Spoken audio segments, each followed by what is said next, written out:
En plena cuenta atrás para las elecciones autonómicas y municipales y con la experiencia de las elecciones andaluzas aún reciente, hoy contamos con el portavoz de Sanidad del Partido Socialista en el Congreso de los Diputados, en Salud TV, José Martínez Olmos. Muy buenas. Hola, muy buenas. Una de las cuestiones que durante la legislatura ha impedido llegar a ese pacto por la sanidad ha sido el Real Decreto 16/2012 con el establecimiento de copagos por renta, también eliminación del copago del tope, ¿no?, para pensionistas.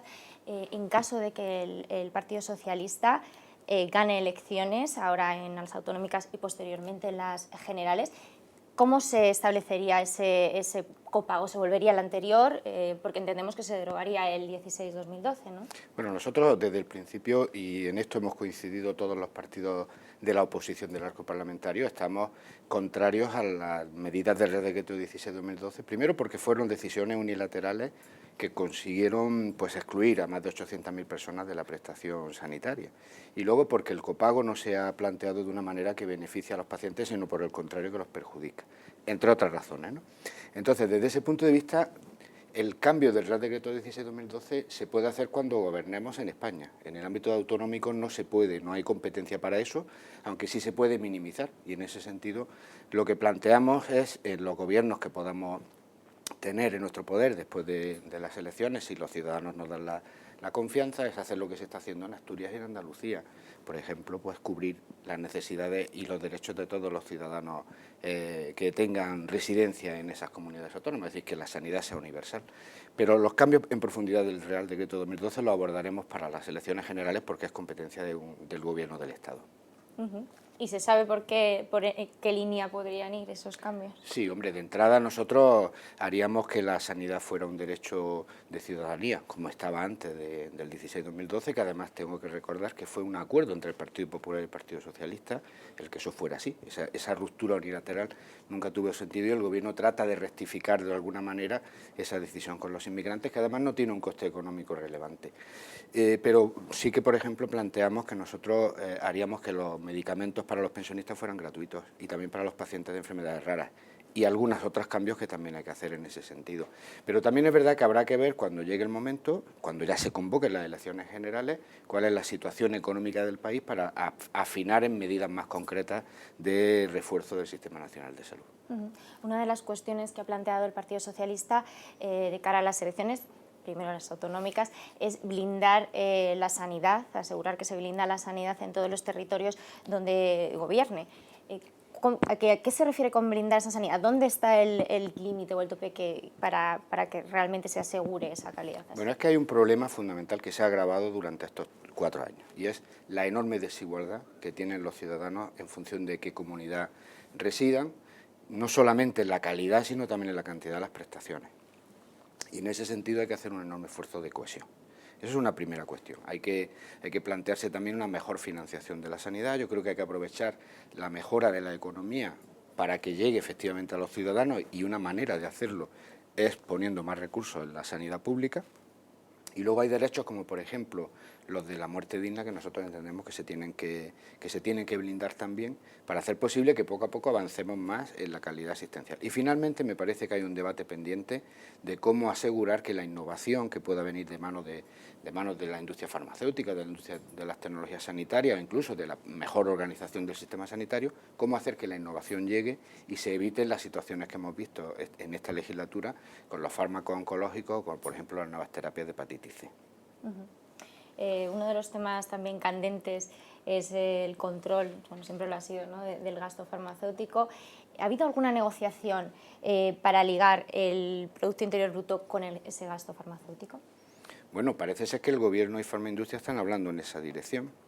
Nosotros desconocemos cuál es el planteamiento y sí que tengo que decir, no sé si finalmente habrá un acuerdo, se puede firmar cualquier cosa, pero luego habrá que ver si se cumple. Pero sí tengo que decir que desde la perspectiva del Partido Socialista, si hay un acuerdo entre el Gobierno y Farmaindustria al final de la legislatura, cuando es previsible un cambio de gobierno, si nosotros gobernamos, ese acuerdo no tendrá ningún valor, no tendrá ninguna vigencia.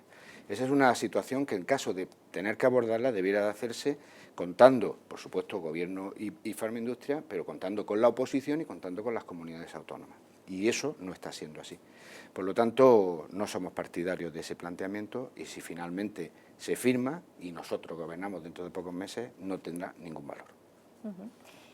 Otro de los planteamientos que también que está encima de la mesa, de hecho esta semana pues, ha ido al Senado, es más del lado de Hacienda, pero es esa enmienda que ha presentado el Partido Popular a la Ley de Financiación, que establece unas penalizaciones, ¿no?, a las comunidades autónomas que se pasen de un techo de gasto, ¿no?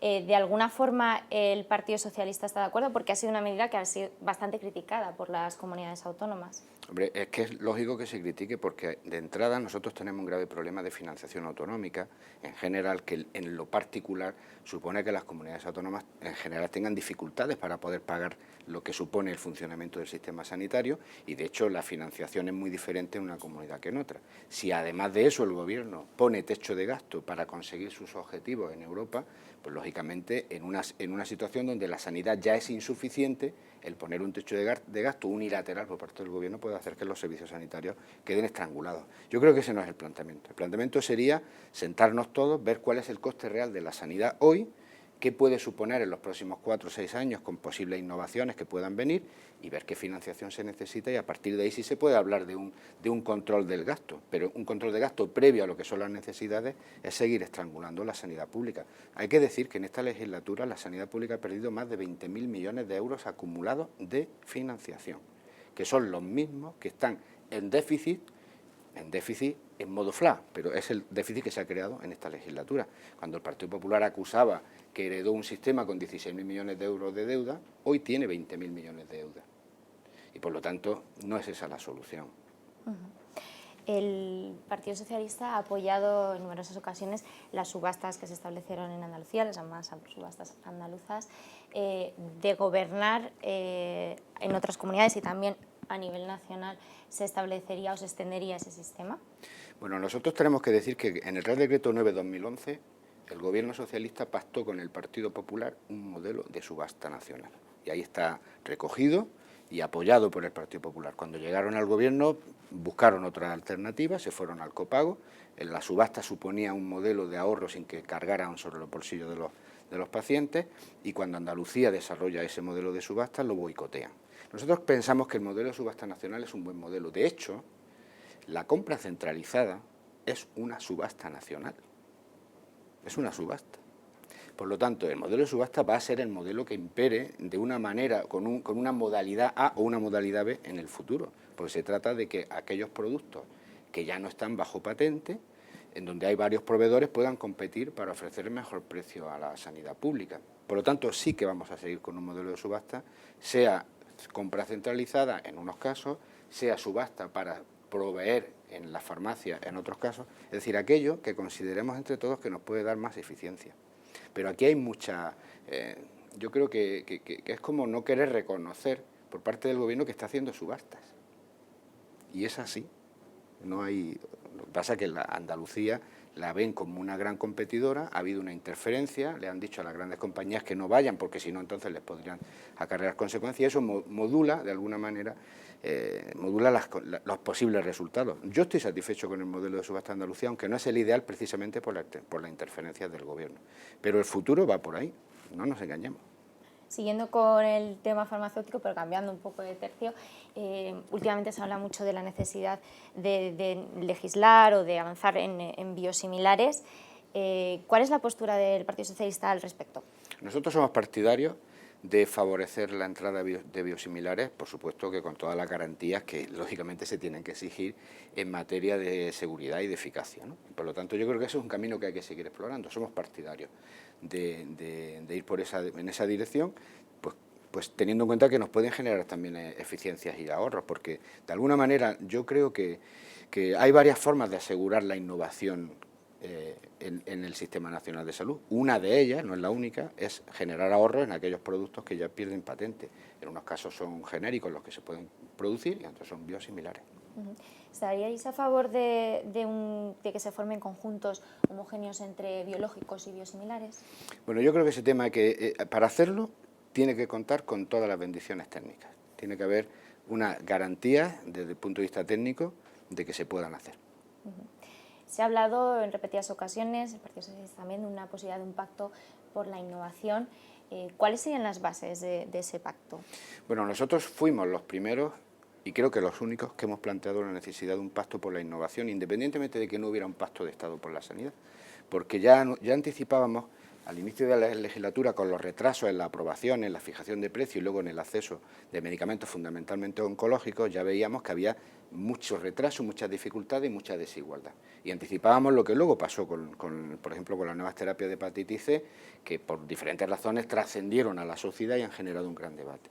¿Cuáles son las bases? Las bases fundamentales son asegurar que la innovación que produce valor terapéutico relevante no se retrasa su incorporación. Se puede discutir el precio, se puede negociar el precio y se puede incluso ampliar la mirada en perspectiva europea para conseguir los mejores precios posibles que garanticen lo que consideramos que es necesario, que la industria tenga el retorno a su inversión para seguir investigando, pero que los sistemas sanitarios puedan hacer frente al coste de esas terapias. Bueno, yo creo que eso requiere un cambio en el modelo de financiación. Estas nuevas terapias, que son especialmente caras, como el caso de la hepatitis C, debieran de ser financiadas desde el Gobierno a las comunidades autónomas. Requiere un cambio en la revisión y en el seguimiento de su eficacia para incluso ver si se pueden revisar precios o modos de intervención o de aplicación, y por lo tanto requiere un cambio importante que mejor sería que fuera pactado. Y finalmente pensamos que el espacio europeo nos puede dar ventajas competitivas a la hora de abordar el coste de estas terapias. Pero el resultado debiera de ser que nunca más volviera a pasar lo que ha pasado en esta legislatura, que por primera vez en la historia de la sanidad democrática, terapias relevantes, de avances relevantes, han retrasado mucho su incorporación al Sistema Nacional de Salud, y cuando ya lo han hecho, han generado una enorme desigualdad de acceso, que es la base que está haciendo que hoy la ciudadanía aparezca en su opinión en las encuestas del Centro de Investigaciones Sociológicas como una preocupación seria sobre el futuro de la sanidad pública. Eso se puede evitar, y para eso sí que es necesario un pacto y un cambio del modelo de toma de decisiones. ¿Se tendería quizás a hacer aprobaciones por grupos terapéuticos o enfermedades en esta línea de medicamentos innovadores? No, porque no siempre se da la circunstancia de que en una enfermedad haya grupos terapéuticos, varios grupos terapéuticos o varios principios activos que generen un enorme avance. Yo me fijo más en lo que suponga el avance concreto de cada principio activo, de cada nuevo producto, ¿no? Que si produce un avance relevante en la salud, no puede haber, ni un día de retraso en su incorporación para que pueda ser utilizado por los pacientes, aunque pueda haber mucha negociación por detrás, mucho tiempo de negociación para conseguir el mejor precio posible, ¿no? Yo en ese sentido iría más a lo que suponga cada producto. Si efectivamente hay grupos que se dan esa circunstancia, pues se puede hacer, ¿no? Pero yo en ese sentido sería mucho más pragmático, más a lo que realmente nos estén aportando las innovaciones. Has comentado el tema de la hepatitis C, el plan que está establecido. Parece que todo estaba solucionado, pero los pacientes pues ya hablan de que hay un cierto retraso en cuanto a que todavía no ha habido esa reunión entre Hacienda, el Ministerio y las consejerías de las comunidades autónomas, con lo cual parecen que desde Sanidad también están un poco a la espera de ver cómo se hace todo el tema de la financiación. Sí. ¿Cómo ves este...? Lo veo con gran preocupación, porque aunque el Gobierno rectificó haciéndonos caso y elaborando el plan estratégico que les demandábamos desde el PSOE, pero porque representábamos mucho la aspiración de la sociedad científica y de los pacientes, esa rectificación quedó corta y quedó coja, porque la financiación de este importante gasto no está asegurada. Como no está asegurada, pues tenemos las dificultades que estábamos viendo antes con cualquier producto innovador, los oncológicos fundamentalmente.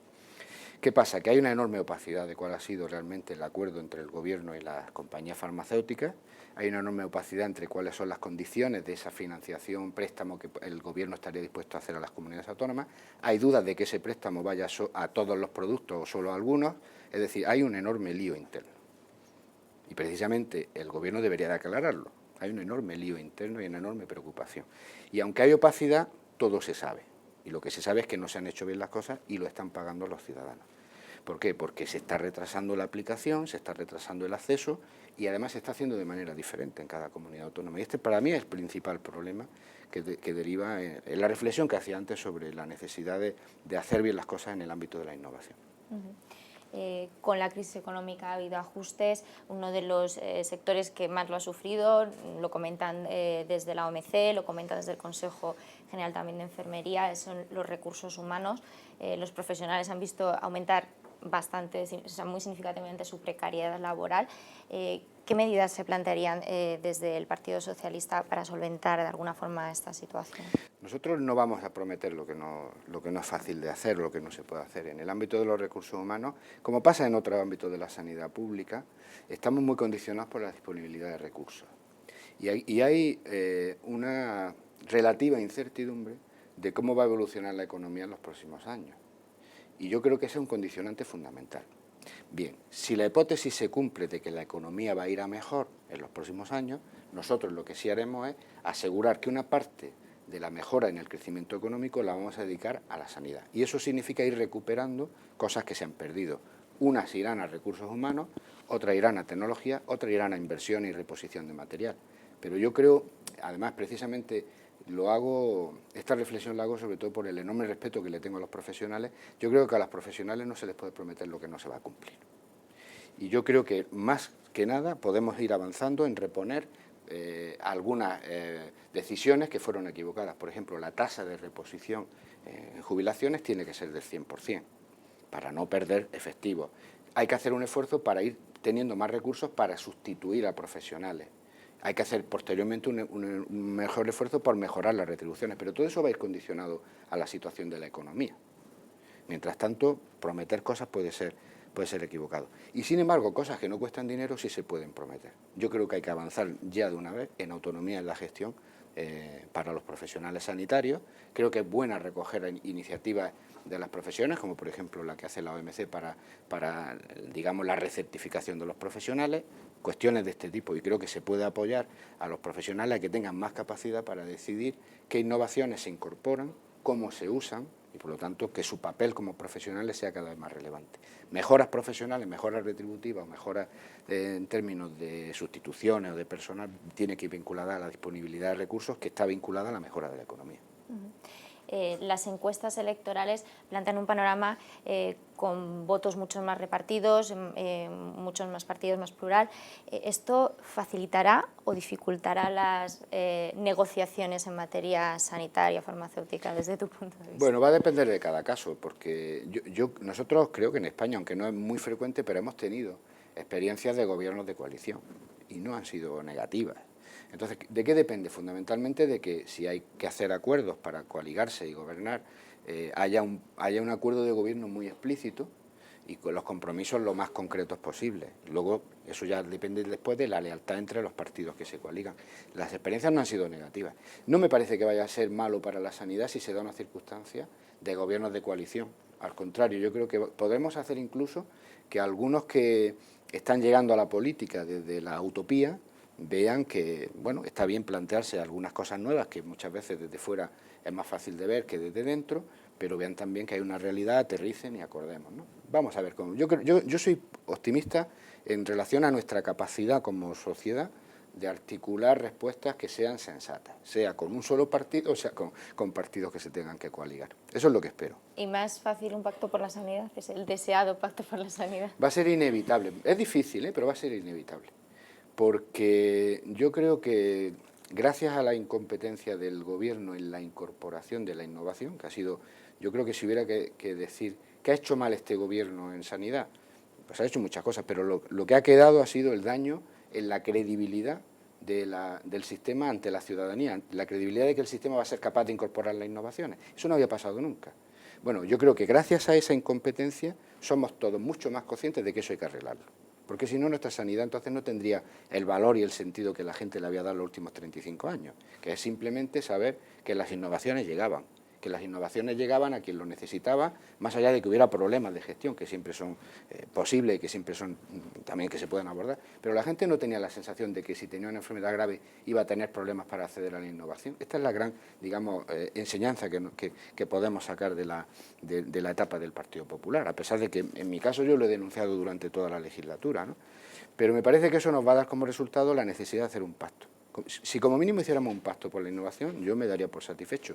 Creo que vamos a tener que ir a un pacto, pero sabiendo que hay un modelo que acepta la sociedad, que es sanidad pública, sanidad universal, eso significa sin exclusiones, provisión mayoritariamente pública, yo creo que es la mayoría de la opinión de la gente, pero bueno, se pueden hablar cuestiones de gestión, pero sobre estas bases se puede hacer un pacto y se debería de hacer un pacto.